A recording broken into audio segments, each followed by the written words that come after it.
దాని విషయంలో చెప్పినట్లుగానే సీఎం చంద్రబాబు గేర్ మార్చారు. దీంతో అమరావతి 2.0కు సర్వం సిద్ధమైంది. షెడ్యూల్ ఫిక్స్ చేసి మరి కూటమి ప్రభుత్వం నిర్మాణాలు చేపడుతోంది. టాప్ గేర్లో జరుగుతున్న పునర్నిర్మాణంతో అమరావతి మురిసిపోతోంది. రాజధాని రైతుల్లో సంబరం సందడి చేస్తోంది.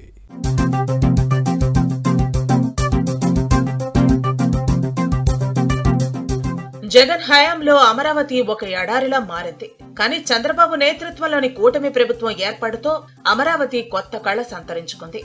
కొత్త ఆశలతో ఊపిరి పోసుకున్న ఆంధ్రుల కలల రాజధాని ఇప్పుడు సాకారం దిశగా వడివడిగా అడుగులు వేస్తోంది. సీఎంగా చంద్రబాబు బాధ్యతలు స్వీకరించినప్పటి నుంచి ఏపీ రాజధాని అమరావతిలో కీలక పరిణామాలు జరుగుతున్నాయి. గేర్ మారుస్తానంటూ పదే పదే చెబుతూ వచ్చిన చంద్రబాబు చెప్పినట్లుగానే గేర్ మార్చేశారు. టైం బౌండ్ మేనర్ లో పనులు పూర్తి చేయడానికి సిద్ధమయ్యారు. దీంతో అమరావతి పునర్నిర్మాణం పనులు సూపర్ స్పీడ్ తో పరుగులు పెడుతున్నాయి. ఆంధ్రప్రదేశ్ రాజధాని అమరావతిలో పనులు ప్రారంభించేందుకు సిఆర్డీఏ ప్రణాళిక సిద్ధం చేసింది. అమరావతి రాజధాని పునరుద్ధరణ పనులు డిసెంబర్ 15న ప్రారంభం కాబోతున్నాయి. 2017లో మహాయజ్ఞంలో పనులు జరుగుతూ కనిపించిన ముఖ చిత్రం మరోమారు సాక్షాత్కరించనుంది. ఆయా ప్రాజెక్టులను బట్టి కనిష్టంగా 9 నెలల నుంచి గరిష్టంగా 24 నెలల్లో పూర్తయ్యేలా ప్రభుత్వం లక్ష్యాన్ని నిర్దేశించింది.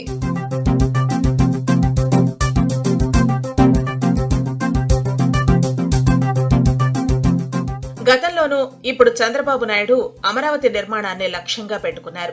ఆయన పిలుపు మేరకు ఒక్క లిటిగేషన్ కూడా లేకుండా 29,000 రైతులు 34,000 ఎకరాల భూమిని అందించారు. గత జగన్ ప్రభుత్వం అమరావతి నిర్మాణాన్ని ఆపేసింది. మొత్తానికే భ్రష్టు పట్టించాలనుకున్నా మళ్లీ కూటమి ప్రభుత్వం రావడంతో జీవం పోసుకుంది. అమరావతి పనుల పునఃప్రారంభంలో భాగంగా 160 కోట్లతో సిఆర్డీఏ భవనాన్ని నిర్మిస్తున్నామని, మరో 3-4 నెలల్లో ఈ భవనం అందుబాటులోకి వస్తుందని చంద్రబాబే స్వయంగా చెప్పారు. అమరావతిలో ప్రపంచ బ్యాంక్, ఏషియన్ డెవలప్మెంట్ బ్యాంక్ 15,000 కోట్ల రూపాయలతో పనులను ప్రారంభించడానికి రైతుల అభిప్రాయాలను కూడా సేకరించాయి. రైతులు, పెన్షన్దారులు, డ్వాక్రా సంఘాలు, కార్మిక సంఘాలతో ఓ సమావేశాన్ని ప్రపంచ బ్యాంక్, ఆసియా అభివృద్ధి బ్యాంక్, సిఆర్డీఏ అధికారులు సంయుక్తంగా నిర్వహించి వారి అభిప్రాయాలను స్వీకరించారు. 5 ఏళ్ల పాటు జగన్ సర్కార్ హయాంలో నిరాదరణకు గురైన ఆంధ్రుల రాజధాని ఇప్పుడు గాడిలో పడింది. నిధుల కొరత కూడా తీరింది. ఈ క్రమంలోనే విశాఖపట్నాన్ని ఆర్థిక రాజధానిగా కర్నూలులో హైకోర్టు బెంచ్తో పాటు పరిశ్రమలు ఏర్పాటు చేయడం ద్వారా అభివృద్ధి చేయాలన్నది చంద్రబాబు సంకల్పం.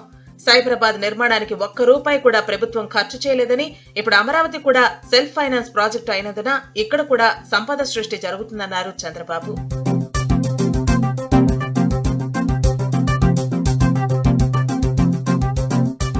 రిపబ్లిక్ డే వేడుకలను ఈసారి రాజధాని అమరావతిలో నిర్వహించడానికి ప్రభుత్వం నిర్ణయించింది.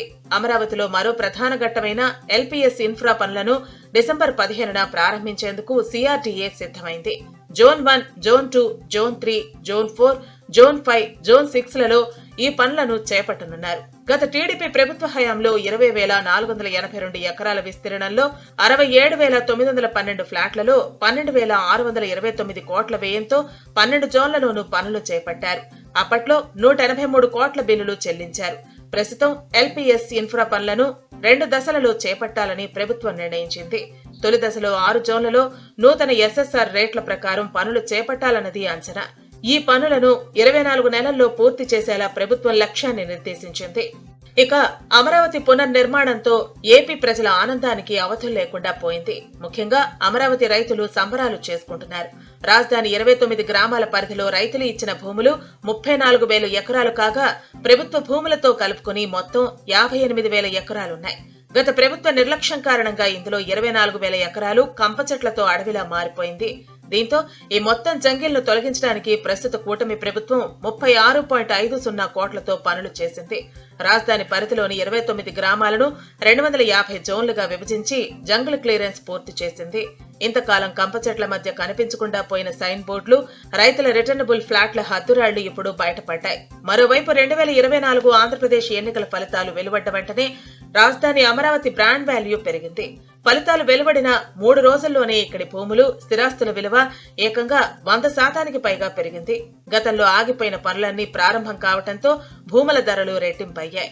ముందుగా మేము కూటమి ప్రభుత్వానికి అమరావతి రైతులందరి తరఫున పేరున ధన్యవాదాలు తెలియజేసుకుంటున్నాం. గత ప్రభుత్వం జగన్మోహన్ రెడ్డి ఉండగా ఎంతటి అరాచకానికి పాల్పడింది అనే విషయం ఆంధ్ర రాష్ట్ర ప్రజలందరూ ఎరిగింది.